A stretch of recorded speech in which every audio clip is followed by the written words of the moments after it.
Greetings, everyone, and welcome back to our YouTube station at WOCG. That stands for At Warrior of Compassion's Guild. If you're looking this up in our YouTube search, you may find a page with the exact same name and with our name on it, but it is not the page. It is an imitation one. So please be sure to continue to look until you find the authentic page. The title of this story is Oh Hell, I'll Do It. Is a continuation from Helping the Human Race, which we put up about a week or two ago. As always, we'd like to welcome you at Diana Sarah Holistic Health's Practical Spirituality YouTube channel. And so we pick up where we left off. Carrie sat there watching, but silent. It wasn't the pale Carrie, but the one I had been used to seeing. The others were also quite somber. I didn't expect that. She finally said, "You were only gone a few minutes. I'll get you something to drink." She stood up and headed to a small table in the corner of the room. There were a few snacks and drinks spread out there for us, I guess, or the employees. I still wasn't sure where I was. It was hard to remember, and then I remembered the hospital. "We decided to come in and save you," Uriel said. "It's not something we usually do. Once one has made a decision, they're usually left there, but we felt sorry for you." Mars groaned. "Especially Mars," she added. He frowned. "So what is the game plan?" she continued. "Why are you asking me? You're the man. You didn't say that on the other world. That was another me." "Really? How do you know about this conversation then?" "Because I'm an advanced being and realize that we are all connected and I can communicate across dimensions. You could too, if you hadn't forgotten who you are and if you weren't so stubborn and mean. You have to be hit on the head to do what's right, to do what you agreed to do and came into the world to do. You're the problem here." "He's like the Watchers," Mars said. "Let me tell you a little bit about your family. They were hard-headed. They looked at the Earth and saw all of its potential and saw that humans weren't taking advantage of it. In fact, the humans were divided into little groups constantly fighting, and as the groups grew, they fought more instead of less. They thought they could step in and rule on this unruly planet and force their ways onto the humans. They got blamed for corrupting the humans by human writers, but it was the opposite way around. When they became human, they were corrupted by the humans. To keep the peace, they had to become more violent than the humans, and before they knew it, they were locked in this dance with the human being forever, or until they correct their mistakes. Guess what? It hasn't been corrected, and probably never will. So we advanced souls come in to try to save our relatives who went astray by correcting their mistakes. Some of us come in the flesh, some in the spirit, but we are both doing the same thing, trying to take the poison out of the human psyche," Carrie said. "And what is that poison?" I asked. "The big lie, of course. It consists of two parts. One is that you don't have any value unless you have control over at least something. The second is that the amount of value you have is proportional to what you have control over. No matter how hard, we can't seem to get that out of the human psyche or culture." "Well, why do you keep coming?" "I told you, dummy, to save our relatives from being trapped here and connected with these beings until the mistake can be corrected." "You can't hear, can you?" "I can hear. I just think you're full of it, if you know what I mean." Uriel started laughing. "Stop that horrible noise," Carrie said, with a horrible grimace on her face that made Mars grin from ear to ear. They won't take me seriously. I wonder why that is, I said. Probably because they are. Watch it, Carrie, Marge admonished. She was silent for a moment. Never mind, she finally said. An awkward silence. You're Mars, a pagan god, I said. You are Uriel, an archangel of the one god. How do these two things go together? Mars and Uriel looked at each other, and then back at me. The one god isn't the one you are thinking of, maybe, Mars said. Any god you can speak of is only a representative of the one that is really the creator of everything, no matter what your religions on earth say. They are ignorant, Uriel added. That's why they call the Watchers and their children gods too. I feel sorry for those poor beings thinking that they could straighten out human beings. The humans are beyond hope. Is that a good attitude for an angel to have who's trying to save humanity? You're the one who's trying to do that. I'm not going to make that mistake. I'm here to keep you safe. I won't be attached to these beings like a ball and chain, hoping in vain to break free and sometimes see the light of day and taste freedom again. They really aren't worth it. After you recycle some more and see the futility of your attachment to their salvation, you'll be saying the exact same thing. They just aren't worth it and deserve to be ground back down to the elements from which they came, the background material to support meaningful things in the universe. I shook my head. I didn't even know if I could trust her or him or whatever this being was to protect me. If they felt that way about all humans. It looked like a woman, but was massive. She smiled as if reading my mind, and I don't doubt that she did. Some of us have duties that we carry out regardless of how we feel, Uriel said. The problem with you humans is that you only do that when you have something to gain for yourselves. In a snap, you override your morals and ethics when it comes to that. And she held up a hand. To be fair, it isn't every human. Humans are wonderful, one-on-one, most of the time, with only a few being useless and diabolical, but as a collective, humans are horrible. Unless the collective changes or a new one is created, there will be pain and suffering for everything they meet, and for those who are caring and kind. Awake, you would call them.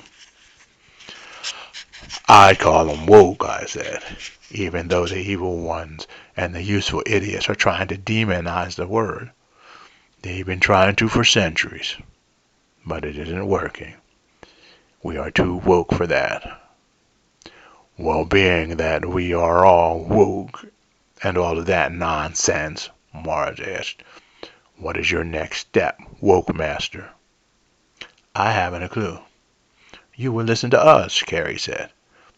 You're crazy, Carrie, across dimensions. Why would I listen to you? I'm your guardian, that's why, you little fool. If I'm crazy and was chosen to be paired with you, what does that make you? Now roll up your sleeves and get to work. Shit or get off the toilet.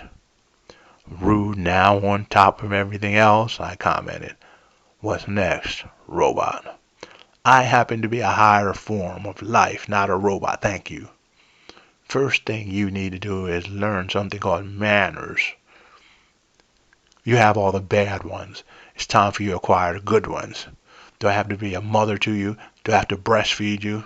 I'd like to see that, Morris said. I would too, I added, but as tempting as it may be. No, you don't have to breastfeed me. From what I know, reptiles don't really do that. Let's stop all this arguing, Uriel said. What's the problem? A bit of leftover from his visit to hell, I would say, Morris said. Remember the other Carrie there was a bloodsucker. He's still pissed and doesn't even know it. So human. I softened a little bit. I looked at Carrie, who had been a client and a person I had respected for a great deal. I felt embarrassed. She smiled a bit and then looked away. She looked back at me. I understand your reactions to me, she said. I'm sorry for what you went through. I am. I'm very sorry for what you went through. My eyes narrowed and my jaw tightened. She noticed. I understand, she simply said. Good, Jazz. Kiss and make up and let's get on with it, Uriah said. I looked at Carrie. I remember being with her in the other world and making passionate love with her. That had been not too bad. She tilted her head slightly and looked at me askance. What do we need to do? I asked, breaking an awkward moment of silence. We destroy the world, she said. Like the floods of old, except this time with fire. We wipe every man, woman, and child out, or at least we let them do it themselves, as they have always wanted. All we need to do is give them the weapons and let them take care of it themselves. We can't destroy everyone. That's crazy, I said. We won't kill anyone. We'll let them kill themselves. We'll give them the weapons, and then their free will can decide whether to destroy each other or not. We've been limiting their knowledge and technology to stop them from doing it. Now it's all bets off. They want freedom. They have total freedom and the consequences that go with it. Woe be the innocent, Uriah said. But even they have been clamoring for freedom. Let's see how they handled it. And you, Dr. John, will do the work of talking them into not killing themselves. That's all you have to do. And if you fail, no great loss. And what will this talking them out of it look like? An explosion rocked the building. Someone was bombing the neutral zone. The hospital down the street was blown to bits, and they were working on destroying just about every building on the block. Don't worry, Carrie said. They won't bomb our building because they know better. We've always been in charge. The whole human race are, how do you say it? Useful idiots. They've been that for the last 10,000 years. Skip to another scene. The idiots destroyed everything and we didn't even have to duck or take cover. We sat drinking coffee and watching as if nothing was happening, as the innocents were being blown to pieces and buried in the rubble of collapsed apartment buildings, high-rises, and residential buildings. I had never seen such carnage in my life. A war had just ended. What was going on? How had this just started? Would they fight forever? Where were we? What kind of place would be spared? What kind of headquarters were we in? The sound was deafening, but all that seemed to hit us was sound. No shock waves. Nothing. I wondered who really ran this world and how powerful they were. How is it that no one knew about this? After only about an hour, everything went silent. All the destruction in an hour. Well, that was hard, Carrie said, wiping her brow. Anybody hungry? They shook their heads. I can't believe this, I said. Is anyone hungry?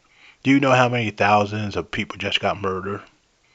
Nobody got murdered, they just got sent home, Carrie said. They're eternal beings. Nothing to cry about. Pretty hard-hearted, I said. She simply shrugged. Wake up, Uriah said. Don't you know who you are and what you are? No one has been destroyed. All they are is dust in the wind. The pain and suffering left over from such evil will cause their friends and neighbors to suffer generation after generation. Don't you get it? I said. They'll get over it, she responded. Yeah, people who are dead seem to get over everything, I said. You'd be surprised, Mars said. I think they even carry their foolishness into the quantum field, but who knows? The collective consciousness is a real mother, isn't it? Whatever will be, que sera, sera. I don't believe this, Carrie said. She sat there looking more shaken than the others. I am so sorry for what the enlightened we'll have to go through. This is just the beginning, she said, staring off into space. She refocused on me. Now you go to work, Dr. John. It starts by trying to pull the innocent out of the rubble so they won't suffocate. And don't forget the dogs and cats. It's a shame they have to suffer because of what humans have done. Because of what the extraterrestrials have done, I said angrily. We didn't do anything, Mars said. We offered humans free will, and they took it. And that is the end of this story. Look forward to other short stories on this page. See the link. Follow us at Vocal.media.